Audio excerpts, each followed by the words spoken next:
Процесите кои се отворија на почетокот од оваа година представуваат уште една потврда на намерата и посветеноста на нашата земја да продолжи да работи кон полноправното членство, како наша најважна стратешка цел, за која длабоко сум убеден дека ќе се оствари до крајот на оваа година.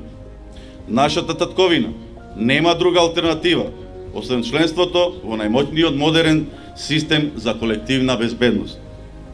НАТО не е само сојуз на држави со заеднички вредносен систем, кој се базира врз консензуално одлучување. НАТО е алијанса на целосно независни држави кои постојат и одлучуваат како такви.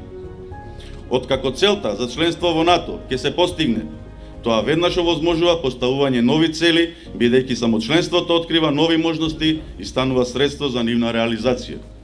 Драги пријатели, тука, на овој простор, има многу млади луѓе. Тие се полни со ентузијазам и посветеност за идејата на НАТО. Верувам и дека еден дел од вас овде присутните ќе бидат дел од армијата и униформата. Всушност и сум сигурен дека еден дел од овде присутните војници и старешини во блиска иднина ќе бидат на национални или на меѓународни позиции во НАТО, во неговото седиште, во команди и комитети низ целата негова цивилна и воена структура.